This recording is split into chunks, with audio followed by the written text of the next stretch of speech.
సహోదరి సహోదరులారా, ప్రభువైన యేసుక్రీస్తు నామములో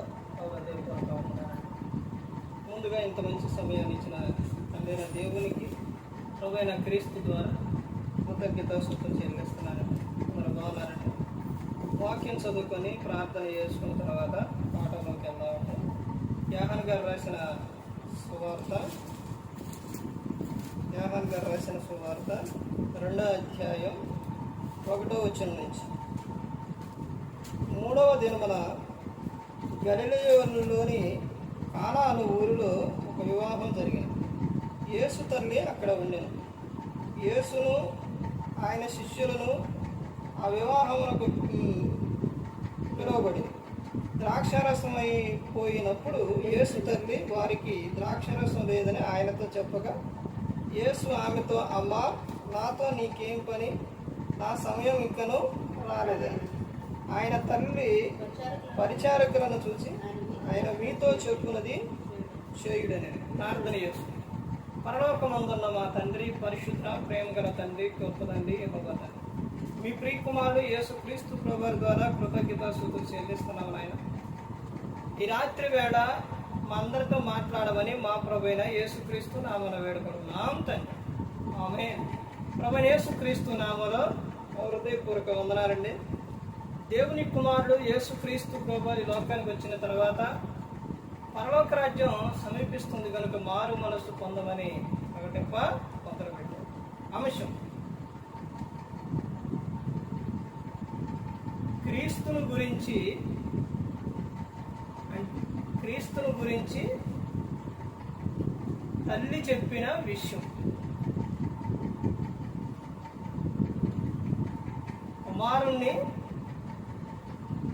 కుమారుని విషయంలో తల్లి చెప్పిన విషయం అంటే క్రీస్తును గురించి, క్రీస్తు విషయంలో తల్లి చెప్పిన విషయం.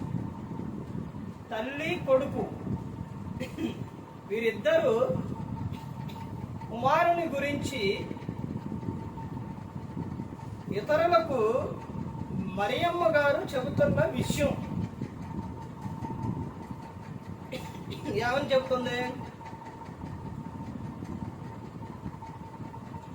కుమారుని గురించి ఆమె చెప్పిన విషయం చూడండి. యేసు తల్లి అక్కడ ఉండెను. ఎక్కడ ఈ విషయం అని అంటే కానానులోని ఒక వివాహం జరుగుతుంది. ఆ జరిగే సందర్భంలో అక్కడికి యేసుక్రీస్తు ప్రభువారు, తల్లి, శిష్యులు వీళ్ళందరూ కూడా వచ్చారు.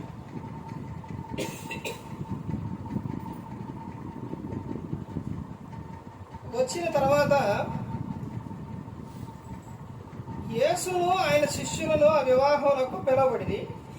ద్రాక్షారసం అయిపోయినప్పుడు యేసు తల్లి వారికి ద్రాక్షారసం లేదని ఆయనతో చెప్పగా యేసు ఆమెతో, అమ్మా, నాతో నీకేం పని? నా సమయం ఇంకను రాలేదని.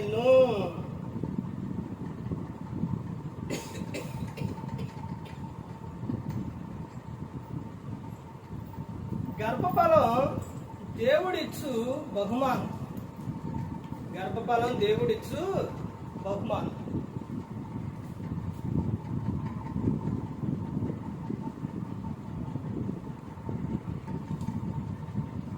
ఆ గర్భఫల విషయంలో ఏ తల్లి అయితే మా కుమారుడు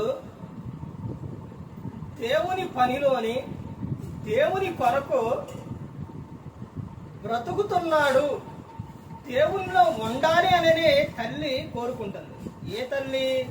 జ్ఞానం కలిగిన తల్లి. ఇక తల్లులకు ఇంకొక పేరు పెట్టారంటే అది బాగోదులండి. ఎందుకంటే జ్ఞానం కలిగిన తల్లులు ఉన్నారు, జ్ఞానం లేని తల్లులు కూడా ఉన్నారు. యేసుక్రీస్తు ప్రభువారు ఎప్పుడు కూడా దేవుని పనిలోనే ఉండేవాడు. ఆయన ఏ పనైనా ఆయన ఈ లోకంలో ఉన్నది అని అంటే అది దేవుడు చెప్పిన పనే. ఇప్పుడు మరియమ్మ గారు యేసుక్రీస్తు ప్రభువారి గురించి అక్కడ చెబుతున్న విషయంలోని ఆ వివాహంలో ద్రాక్షారసం అయిపోయిన తర్వాత యేసుక్రీస్తు ప్రభువారిని మరియమ్మ గారు పిలిచారు. ఎవరు పిలిచారు? మరియమ్మ గారు యేసుక్రీస్తు ప్రభువారిని పిలిచారు.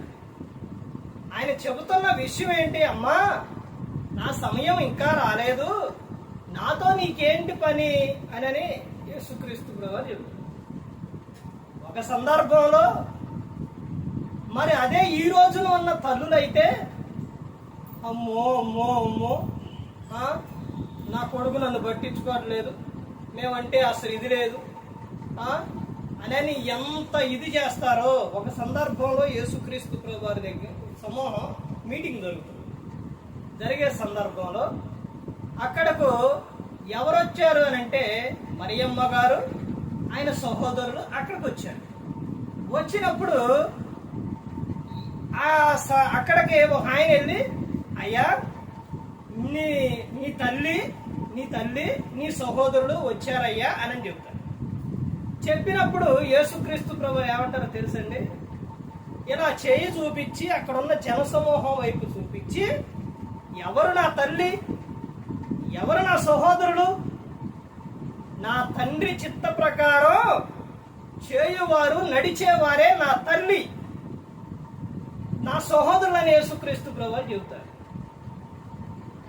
అప్పుడు మరియమ్మ గారు, అయ్యో అయ్యో అయ్యో, 9 నెలలు మోసి కని పెంచిన నన్ను అంత మాట అంటడా అని ఆమె అనలేదండి. మరియమ్మ గారు యేసుక్రీస్తు ప్రభువు చెప్పిన మాట అదే విషయం. ఆమె దేవునిలో ఉన్నది కాబట్టి, దేవుని యందు భయభక్తులు కలిగి ఉంది కాబట్టి, నా కుమారుడు దేవుని కోసమే బ్రతుకుతుండో, అవును కదా, ఆయన చిత్త ప్రకారం చేయువారే ఆయన తల్లి కదా, సహోదరుడు కదని వాళ్ళు అక్కడి నుంచి వెళ్ళిపోయారు.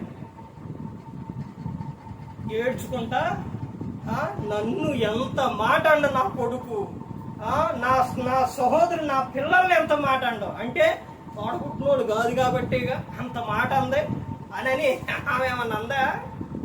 అనలేదు. అసలు ఆ మాటలేమి రాలేదు. ఇక్కడ కూడా చెబుతున్న సందర్భం ఒకసారి ఆలోచించండి. యేసుక్రీస్తు ప్రభువారి దగ్గరికి వెళ్ళి ఆ తల్లి పిలిచింది. ఎందుకు పిలిచింది? అయ్యా ద్రాక్షరసం అయిపోయింది అయ్యా అని పిలిస్తే ఆయన ఏమని చెప్పిండు? అమ్మా, నా సమయం ఇంకా రాలేదు, నాతో నీకేం పని? అదే మాట ఈ లోకంలో కానీ ఇంకెక్కడన్నా అంటే గానా తల్లులు ఏమంటారు? నువ్వెంత మాత్రం సేవ చేస్తే, నువ్వెంత మాత్రం దేవునిలో ఉంటే అంత గర్వంగా మాట్లాడతావా, అంత ఇదిగా అంటావా? కానీ ఆ తల్లి చెబుతున్న సందర్భం చూడండి. మరియమ్మ గారు ఏమని చెబుతున్నారో చూడండి. చెప్పగా చూడండి, నా సమయం ఇంకనూ రాలేదు. నేను 5వ వచనం, ఆయన తల్లి పరిచారకులను చూసి, ఆయన మీతో చెప్పునది చేయుడనెను. అందుకేనండి మరియమ్మ గారికి ఆమెకున్న బిరుదుని, ఆమెకున్న విధానం ఏంటండి? దయా ప్రాప్తురాలు, దయగలిగిన ఆమె మరియమ్మ గారు. అందుకనేమోనండి దేవుడు మరియమ్మ గారిని ఎన్నుకొని ఆమె గర్భం నుంచి ఎవరు రావాలి?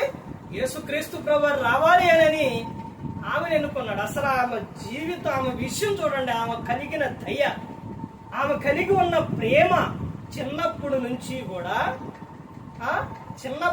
కూడా లూకా గారు రాసిన సువార్త 2వ అధ్యాయంలో ఉంటుంది. యెరూషలేముకు 12 సంవత్సరాలప్పుడు వెళితే యేసుక్రీస్తు ప్రభువారు, తర్వాత యోసేపు, తర్వాత మరియమ్మ గారు వీళ్ళందరూ వెళితే, వింటున్నారండి, వీళ్ళందరూ వచ్చేసిన తర్వాత ఈయన కూడా వస్తుండో అనుకున్నారు. కానీ యేసుక్రీస్తు ప్రభువారు రాలేదు. మరలా ఈ సగం దూరం వచ్చి చూస్తే ఆయన లేరు. అప్పుడు మరలా వెనక్కి వెళ్ళి చూస్తే అక్కడ ఆయన ఏం చేస్తుండో, వాళ్ళు చెప్పిన దానికి అయినా ప్రశ్నలు అడగడం అన్నీ చెప్పిన తర్వాత మరియమ్మ గారు వెళ్ళి, అయ్యా కుమారుడా, ఏంటి పని, మమ్మల్ని ఎందుకు ఇంత ఇచ్చేసావు, మేము నువ్వు వస్తున్నావు అనుకున్నా కదా అని అంటే యేసుక్రీస్తు ప్రభువు ఏమన్నారు? అమ్మా, నా తండ్రి పనుల మీద ఉంటానని నీకు తెలియదా అని అన్నారు. కోసం బ్రతకాలి, దేవుని కోసం బ్రతకాలి. అసలు ప్రతి తల్లి తండ్రి బంధువులు సహోదరులు ప్రతి ఒక్కరూ కూడా గమనించుకోవాల్సిన విషయం ఏంటంటే, ఒక కుటుంబంలో నుంచి, ఒక గ్రామంలో నుంచి అయినా, ఒక కుటుంబంలో నుంచి అయినా, లేకపోతే ప్రతి ఒక్క కుటుంబంలో దేవుడు ఒక వ్యక్తిని పిలుచుకున్నప్పుడు అసలు ఎలా ఉండాలి అని అంటే, అయ్యా నువ్వు దేవుని కోసమే బ్రతుకు, ఆత్మను రక్షించు, ఎందుకంటే ఈ లోకం శాశ్వతం కాదు. తినడానికి తాగడానికి ఇవన్నీ కూడా దేవుడు, ఆకాశ పక్షులను పోషించే దేవుడు పోషించడా? ఆయన ఎంతో మంది చూడండి సేవకులు సమర్పించుకొని దేవునికి ఎంతో మంది వాళ్ళందరూ కూడా ఎలా బ్రతుకుతున్నారు? దేవుడే పోషిస్తారు, దేవుడు సహాయం చేస్తారు, దేవుడు కాపాడతారు, దేవుడే పోషిస్తారు. ఒక విషయం ఏంటంటే, ఒక విషయం గమనించండి, ఈ రోజున ప్రతి ఒక్కరూ కూడా తెలియట్లా ఎలా జీవిస్తున్నారంటే, దేవుని ఆలోచనతో మనిషి బ్రతకట్లేదు. ఈ విషయం ఆలోచించండి. దేవునిలో లేకుండా, క్రీస్తులో లేకుండా నువ్వు బ్రతికితే, నువ్వు చేసిన సంపాదన, నువ్వు చేసిన ప్రతి ఒక్కటే కూడా మొత్తం కూడా సంపాదన అంతా కూడా నువ్వు ఇంటికి తీసుకొచ్చిన తర్వాత ఏదో ఒక అనారోగ్యం వచ్చిందే అనుకోండి, నువ్వు చేసిన దానికి బదులు ఇంకా రెట్టింపు అయిపోతాయి. అర్థమవుతుందండి? అదే దేవునిలో బ్రతికితే నీకు ఏ అనారోగ్యం రాకుండా దేవుడు నిన్ను కాపాడతాడు. ఒక కుటుంబం చెబుతున్నా, నేను వెళ్ళే ప్రాంతంలో ఒక కుటుంబం చెబుతున్న సాక్ష్యం ఏంటంటే, అయ్యా మేము భూమి కొన్నాం అన్నారు. దేవునిలో ఉన్నవారు, దేవుని యందు భయభక్తులు కలిగి ఉన్నవారు ఏం చేస్తారంట, భూమిని స్వతంత్రించుకుంటారంట. వాడు చెబుతున్న విధానం ఏంటంటే, అయ్యా మేము భూమి కొన్నామంటే అక్కడ ఉన్న అడిగింది అమ్మాయి ఎలా కొన్న ఏంటి అంటే, అప్పుడు వాడు చెప్తున్న విషయం ఏంటో తెలుసండి, అయ్యా మేమిద్దరం పనికి వెళ్తాం, మాకు అప్పులు ఉన్నాయి, ఆ అప్పులుంటే నేను ఇంటిలోకి సరుకులు కూరగాయలు నేను తీసుకొస్తా, ఆయన చేసిన దాచి అప్పు కట్టామయ్యా. అలా అప్పులు క్రమక్రమంగా అయిపోయినాయి. ఆ తర్వాత ఇంకో విషయం ఏంటంటే, అయ్యా దేవుడు మాకు అనారోగ్యం అనేది రానియలేదు. ఇప్పుడు అనారోగ్యం కుటుంబంలో వచ్చిందనుకోండి, అప్పులు బాలే, మాకు రానిలేదయ్యా దేవుడు అని అంటే, వాళ్ళు ఉన్న విధానం ఏంటంటే సేవకుని గౌరవిస్తారు. తర్వాత వాళ్ళు అసలు ఆమెను పిలిచి, సేవకుడు కానీ ఎవరైనా అక్కడ లేకపోతే ఆమెను పిలిచి ప్రార్థన చేయించుకుంటారంట. ఆమె అడుగున ఎక్కడికి పిల్లల విషయంలో కానీ వాళ్ళు ఎక్కడికి వెళ్ళి దేనికైనా కానీ ప్రార్థన.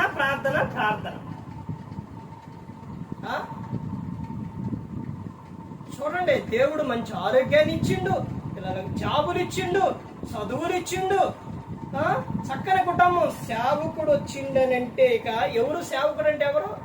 దేవుడు పిలుచుకున్న వ్యక్తి. ఇదే విషయం చెప్పిందండి ఆమె ఒకసారి మాకు అయ్యా మీరున్నారు కయ్యా అంటే, మీరున్నారు కమ్మంటే అక్కడ ఉన్నోళ్ళు అన్నారు, మరి సమయానికి లేకపోతే అన్నారు. ఏమన్నా తెలుసండి ఆమె, సేవకులంటే దేవుడు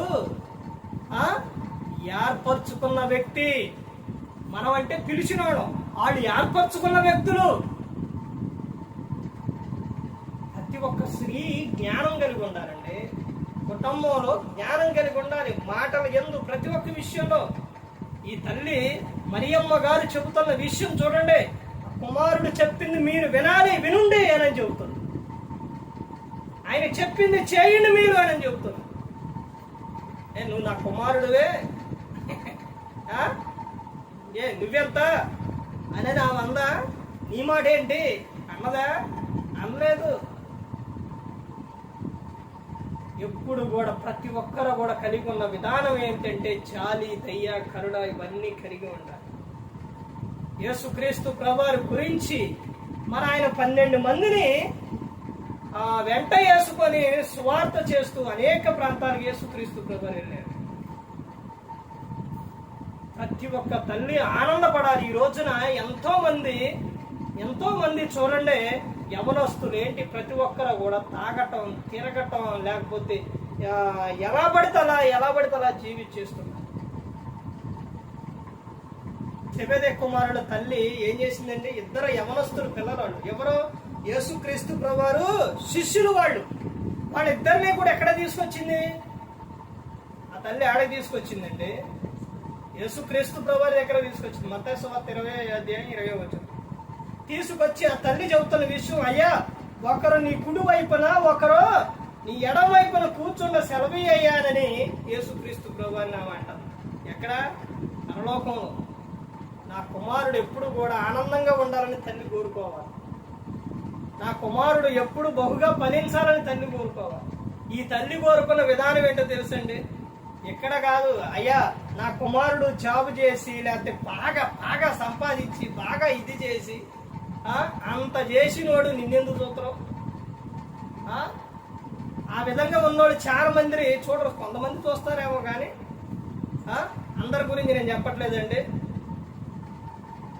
కానీ దేవునిలో ఉంటే, దేవుని కోసం బ్రతికితే ఎప్పుడు కూడా, ఎందుకంటే దేవుడు ప్రేమస్వరూపి కాబట్టి వాడు కూడా ప్రేమ కలిగి ఉంటారు కాబట్టి వదిలేయరు. అర్థమవుతుందండి?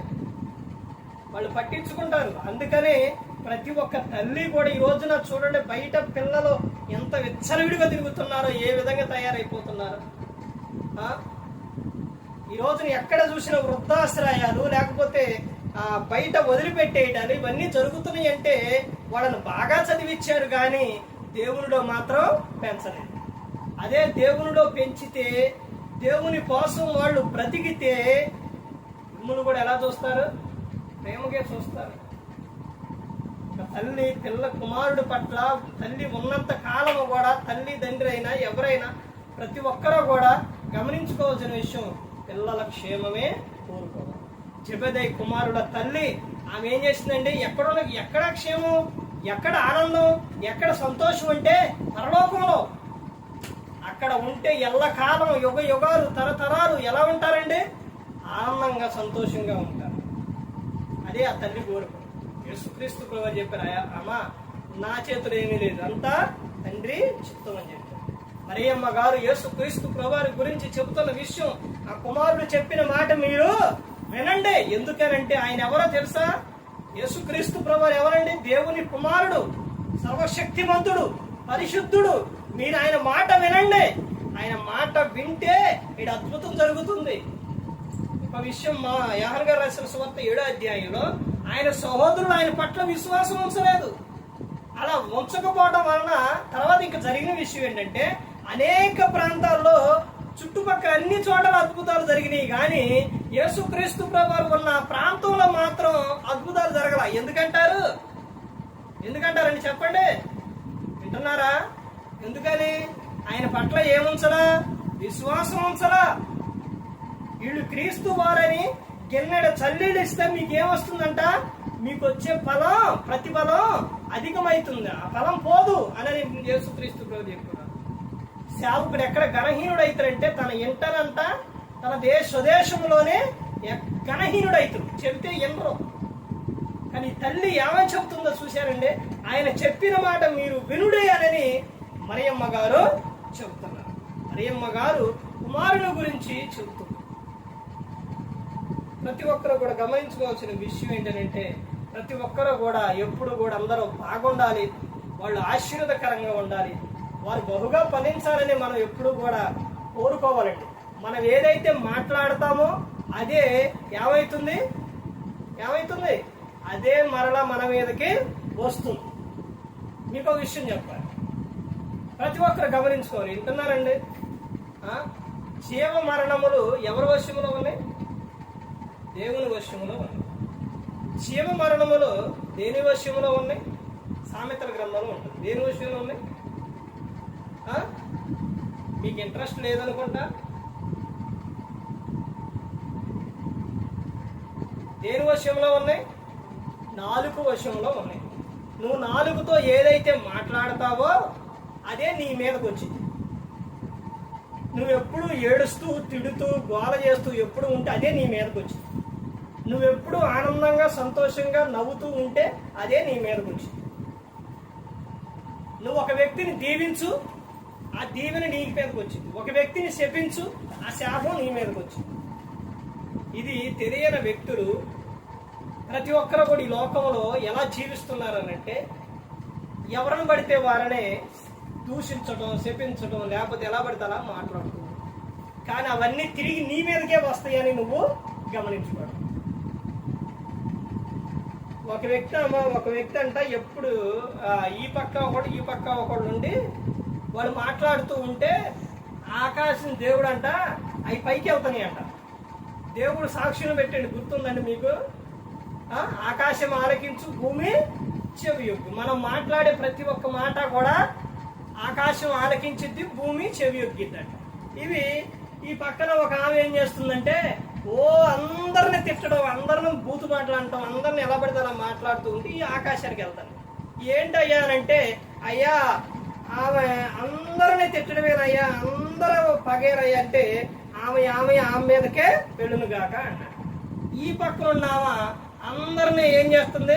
నువ్వు బాగుండాలి, నువ్వు మంచిగా ఉండాలి, నువ్వు దీవించబడాలి, నీ కుటుంబం దీవించబడాలి, నువ్వు ఆశీర్వదింపబడాలి, మీరు ఎల్లప్పుడూ ఆనందంగా ఉండాలి అని ఏమి కోరుకుంటున్నారు. ఇవి కూడా ఆకాశానికి వెళ్ళినాయి అంట. ఇవి ఏంటయ్యానంటే అవందరినీ ఏం చేస్తుంది? దీవిస్తుంది. అంటే మంచి మాట్లాడుతుంది, తర్వాత అందరినీ కూడా బాగుండాలని కోరుకుంటుందంటే ఆమె మాట్లాడేవన్నీ ఆమె మీదకు వెళ్ళును గాక అన్నాడు.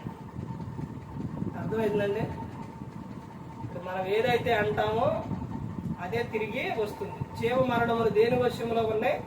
నాలుగు వశంలో ఉన్నాయి. అందుకని ప్రతి ఒక్కరు గమనించుకోవాలి. ప్రతి ఒక్క కుటుంబంలో కూడా ప్రతి ఒక్కరి గురించి కూడా మంచిగా మాట్లాడాలి, మంచిగా చెప్పుకోవాలి. నువ్వు చెడుగా చెప్పుకుంటే ఏం ప్రయోజనం? ఇప్పుడు వివాహం అయిన తర్వాత భార్య ఎలాంటిది అని చెబితే భర్త గౌరవం ఉండిద్దే?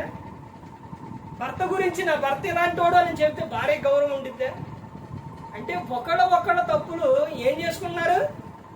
వాళ్ళు బయట పెట్టుకోవడం వల్ల గౌరవం అనేది పోతుంది. ఒక ఆయన ఇలాగే అన్నాడు, మీకు ఐక్యత లేదు అన్నాడు. ఐక్యత లేకపోవడం కారణం ఎందుకని? ఎక్కడో ఉన్న వ్యక్తి ఐక్యత లేదని ఎలా చెప్పారనంటే ఈ ప్రతి ఒక్కటి కూడా వాళ్ళకి తెలియడం వల్ల. అందుకని ప్రతి ఒక్కటి కూడా మనం దేవునిలో ఉండి దేవుని కోసం బ్రతికితే దేవుడు మనలను దీవిస్తారు, ఆశీర్వదిస్తారు, మంచి ఆరోగ్యాన్ని ఇస్తారు, ఈ లోకం విడిస్తే పరలోకాన్ని ఇస్తారు. ప్రతి ఒక్కరు గమనించుకోవాలి. ప్రతి ఒక్కరు కూడా క్రీస్తు మాట వినాలి. ఆయన చెప్పినట్టే చేసేవారిగా ఉన్నప్పుడే మనం ఎక్కడికి వెళ్తాం? పరలోకం చేయాలి. ఏ ఒక్కరు కూడా నశించి నరకానికి వెళ్ళిపోకూడదని యేసు క్రీస్తు ప్రభువు ఈ లోకానికి వచ్చి మనందరి కోసం సిలువలో తన ప్రాణాన్ని పెట్టి ఉన్నారు. మరి ఈ విధంగా నిలబెట్టి మాట్లాడించిన తండ్రి దేవునికి కృతజ్ఞతాస్తుతులు చెల్లిస్తూ ఇంతవరకు శ్రద్ధగా ఉన్న మీకు ప్రభు పేట హృదయపూర్వకంగా చెల్లిస్తూ ఈ మాటలు ముగిస్తున్న అందరికీ వందనాలు.